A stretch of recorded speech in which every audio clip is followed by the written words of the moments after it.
నమస్తే.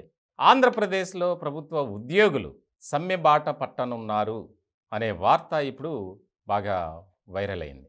వాస్తవానికి గత కొంతకాలం నుంచి ప్రభుత్వ ఉద్యోగులు కొన్ని డిమాండ్స్ కోసం తిరుగుతున్నారు. అలాగే చర్చలు జరుపుతున్నారు. కానీ ఎక్కడా కూడా వారికి సంబంధించి ఒక సానుకూలమైనటువంటి రెస్పాన్స్ అనేది రాలా. ఇట్లాంటి క్రమంలో ఇదే సరైనటువంటి సమయం. ఎందుకనంటే మరికొద్ది రోజుల్లోనే ఎన్నికలు జరగబోతున్నాయి కాబట్టి అవసరమైతే ప్రభుత్వం దిగొస్తుంది, దిగి రావాలి అని చెప్పి వారు ఒక సమావేశాన్ని ఏర్పాటు చేసుకొని ఒక నిర్ణయానికి వచ్చినట్లు కూడా మనకి తెలుస్తుంది. ముఖ్యంగా ఉద్యోగులంతా ఒక అభిప్రాయ సేకరణలా చేసి ఏ విధమైనటువంటి డిమాండ్స్ వారు ఎప్పటినుంచో అడుగుతూ ఉన్నారు. ప్రధానంగా పెండింగ్‌లో ఉన్నటువంటి డిఏలు విడుదల చేయాలి. అలాగే ఏదైతే పీఆర్సీ ఉందో, ఆ పీఆర్సీ విషయంలో కూడా ప్రభుత్వం కొంత అలసత్వం ప్రదర్శిస్తుంది అనే అంశంలో కూడా వారు గట్టిగా పట్టుబట్టారు. అవే కాకుండా గత ప్రభుత్వాలు ఏవైతే అమలు చేసిందో, ముఖ్యంగా జీపీఎఫ్ లోన్స్ కానీ, ఫెస్టివల్ అడ్వాన్సులు కానీ, ఇలా కొన్ని విషయాలలో వారికి వెసులుబాటు కల్పించింది గత ప్రభుత్వం. కానీ ఇప్పుడు తాజాగా వైఎస్ఆర్సీపీ అధికారంలోకి వచ్చిన తర్వాత ప్రభుత్వ ఉద్యోగుల్లో ఒక రకమైనటువంటి వ్యతిరేకత వచ్చింది. అదేంటంటే ఎక్కడా కూడా అడ్వాన్సులు కానీ, లేకపోతే లోన్స్ కానీ, అంటే జీపీఎఫ్ అంటే గవర్నమెంట్ ప్రావిడెంట్ ఫండ్, దానికి సంబంధించి జీతంలోనే ప్రభుత్వం కొంత కట్ చేస్తుంది వారి యొక్క బేసిక్ పేని బట్టి. దానికి సంబంధించి లోన్ పెట్టుకున్నా కూడా అవి ప్రతి ఒక్కరి అంటే ఎవరైతే అప్లై చేసుకున్నారో వారి అప్లికేషన్స్ అన్నీ అలాగే ఉన్నాయి. ఎవరు కూడా ఒకటి అర మినహా ఎవరు కూడా అది యాక్సెప్ట్ చేయట్లా, రిలీజ్ చేయట్లా. ఇలాంటి సందర్భంలో గత కొద్ది కాలం నుంచి చాలా రకాలుగా ప్రయత్నాలు చేశారు ఎన్జిఓస్ కానీ, జిఓస్ కానీ. ముఖ్యంగా దీని మీద ఎక్కువగా ఫైట్ చేసేది NGO, non gazetted officers association ఏదైతే ఉందో.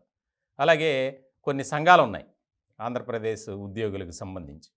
ఇట్లాంటి క్రమంలో ఎవరికి వారే విడిపోయి యూనియన్లు పెట్టుకున్నారు, అసోసియేషన్లు పెట్టుకున్నారు. కానీ ఉద్యోగుల శ్రేయస్సు కానీ, వారి యొక్క వెల్ఫేర్ కోసం ఎవరు పనిచేయట్లేదు.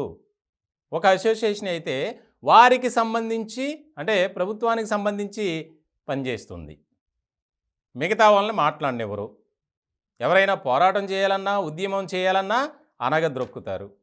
ఈ రకమైనటువంటి ప్రచారం కూడా బాగా జరుగుతుంది. ఇట్లాంటి క్రమంలో ఇక మనం చూస్తూ ఊరుకుంటే మనల్ని ఈ విధంగానే ఆడిస్తారు. కాబట్టి మనం రివర్స్ అవ్వాల్సిందే. ఎందుకనంటే మనం ప్రభుత్వానికి ప్రజలకు మధ్య ఒక ఉద్యోగులుగా ఉన్నాం, సేవకులుగా ఉన్నాం. వారు చెప్పిన పనులన్నీ మనం చేస్తున్నాం, జీతం ఇస్తున్నారు.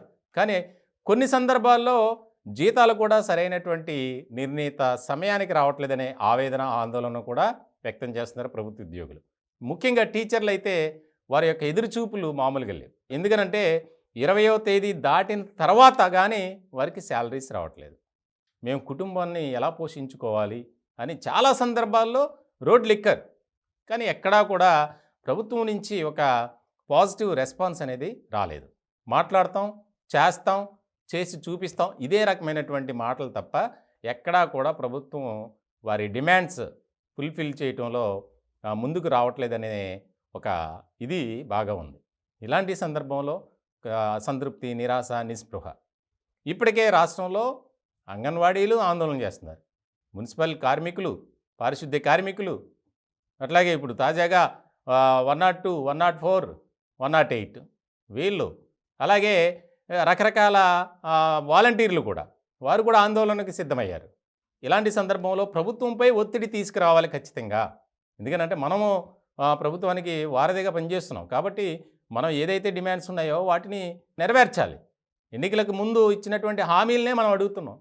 కానీ అధికారంలోకి వచ్చిన తర్వాత జగన్ గారు మాట మార్చారు. కాబట్టి మనం ఇది సరైన సమయం కాబట్టి మనం అంతా ఐక్యంగా పోరాటం చేయాల్సిన అవసరం వచ్చిందని చెప్పి వారు ఒక నిర్ణయానికి వచ్చినట్లు, త్వరలోనే దీనికి ఆచరణకు శ్రీకారం చుడుతున్నట్టు, అలాగే ముఖ్యంగా రాష్ట్ర వ్యాప్తంగా ఉన్నటువంటి ముందుగా కలెక్టరేట్ల వద్ద ధర్నాలు చేయటం, అలాగే పెన్ డౌన్ కార్యక్రమం, రకరకాల యాక్టివిటీస్ని వారు ప్లాన్ చేస్తున్నారు. మొత్తానికైతే త్వరలోనే ఈ సంక్రాంతి సెలవుల తర్వాత దానికి సంబంధించి ఒక ఐక్య కార్యాచరణ రూపొందించి సమ్మెకు నోటీస్ ఇవ్వాలి కాబట్టి దానికి సంబంధించి ఏర్పాట్లు చేసుకోవాలని చెప్పి ఉద్యోగ సంఘాలు కూడా ఆలోచన చేస్తున్నాయట.